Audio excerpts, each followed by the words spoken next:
Hello and good morning, you. Today is December the 27th, I believe, Thursday, 2018.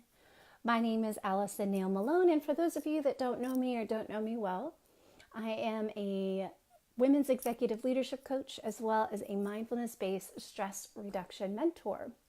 And over the last couple of weeks, we have been focused on the mindfulness practices. Had several people reach out and ask for easy and simple ways to incorporate mindfulness that didn't feel overwhelming and that could be incorporated in the day in very simple ways and that wouldn't take up a lot of time. And so over the course of the last couple of weeks, we've had several ways, several techniques that have been given through mindfulness breathing, mindfulness seeing, mindfulness hearing, and body scans.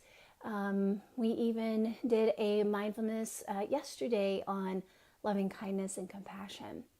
And so today is part one of an exercise that I've started doing for myself and have started practicing with my clients, called mindfulness writing. And if writing isn't available for you, or maybe you don't really enjoy writing, it's also just called mindfulness memory. And again, this is just an exercise that brings in just a little bit more mindfulness into your day. That's simple and easy to incorporate. You don't have to do it every day. You can do it once a week. It's just a way for you to bring a little bit more in. So if you have the availability and you would like to get a piece of paper and a pen to write or pencil to write. If writing is not available to you right now, or if you don't really enjoy that, then I'm just going to encourage you to use your memory and somewhat of your imagination on both cases. So if you'll take just a deep breath in and out. And when you breathe, you always want to try to breathe from your belly when you're doing this deep breathing. We tend to breathe from up here, and oftentimes when we're trying to focus on mindfulness, breathing from here is a good place to start, but then bringing it to your belly really incorporates your whole body into that mindfulness.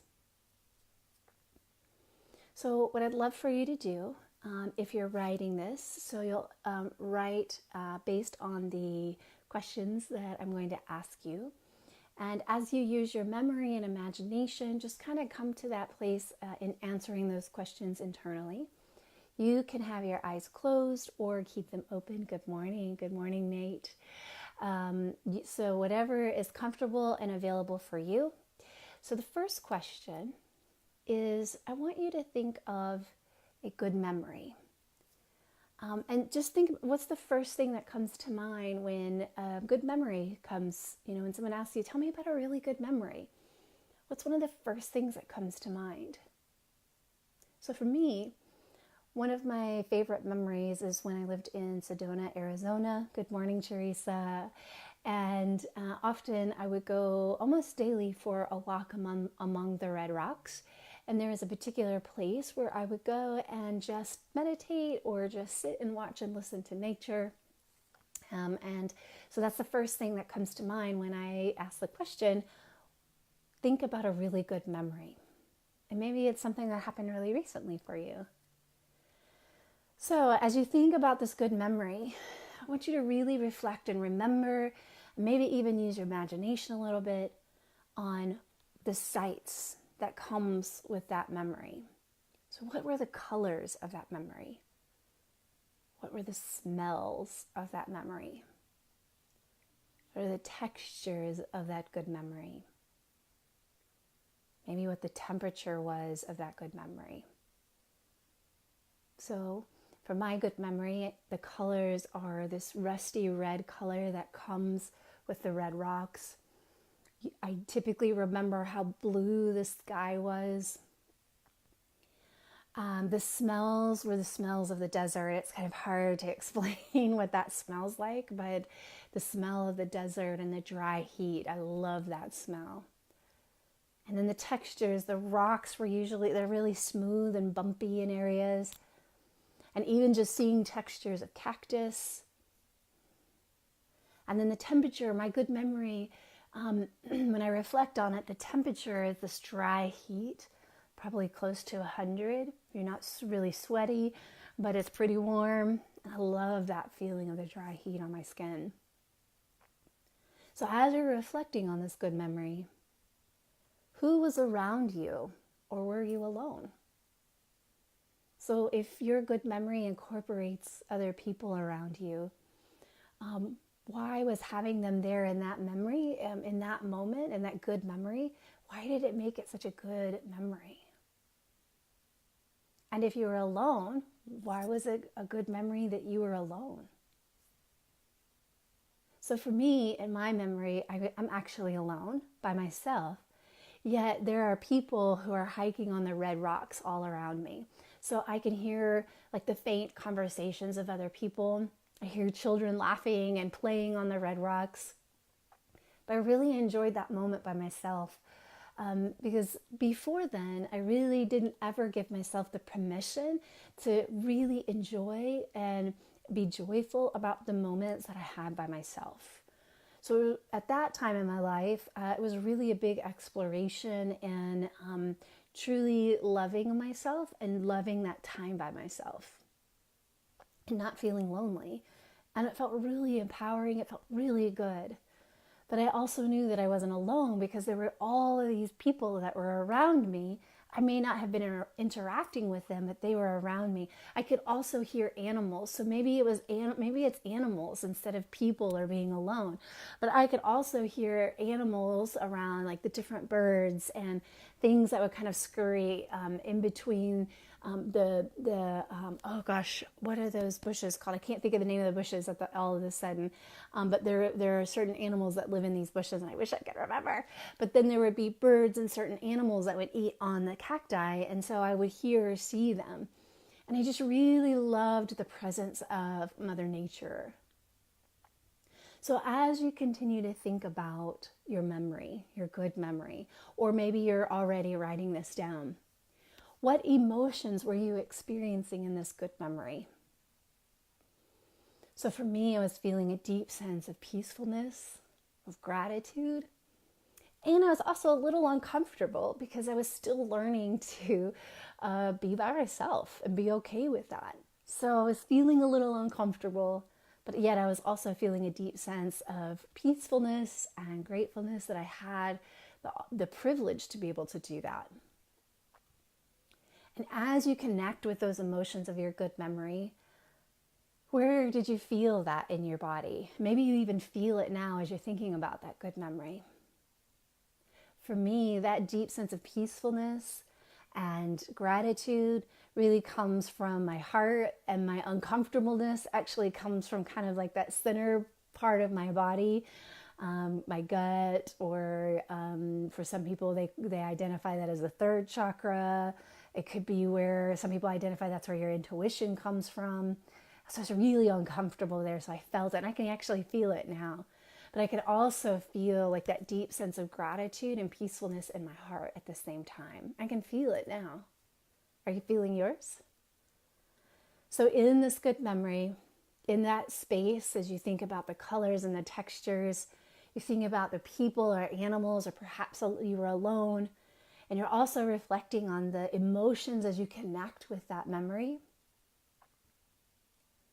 What might be one way that you can either create more experiences with those good feelings, with those good memories, and creating good memories like that? What might be one way where you could experience more of that, or another moment like that? Perhaps it's creating a moment where, like for me, every time that I'm out in nature, I feel that deep sense of gratitude and peacefulness. And I'm also grateful for the uncomfortableness as well. Those uncomfortable moments really help me grow. Good morning, Ramona. And so there's times, even when I go into nature, when I'm feeling sad or lonely, or I'm feeling disconnected, and I carry that emotion with me. And then when I go into nature, I can still feel that emotion and feel that deep sense of gratitude and peacefulness. Maybe for you, that good memory is associated with someone that you can't connect with again in person, but maybe celebrating that memory is something that you can create more of, and maybe even create more memories with people that are present in your life today. Perhaps it's spending more time with animals, because that good memory is associated with horses or your dog, or maybe just, being in the presence of other animals.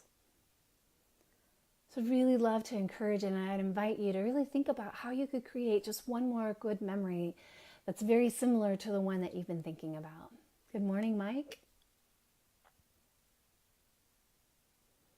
Or perhaps it's recalling this particular good memory when you are feeling an emotion that makes you feel disconnected, and coming back to this good memory, focusing on what you saw, what you experienced, what you felt, who you were with or weren't with, and coming back to that good memory to get you back focused into how you want to feel. So this is part 1 of the mindfulness writing, or if, again, as mentioned at the beginning, if writing isn't your thing or you don't have that available to you right now, it's also called mindfulness memory. And what it does is really create this space in your brain, because your brain doesn't often know the difference when it comes to experiencing emotion, particularly. Knows the difference between what is reality and what has already happened, or what your brain wants to think is real.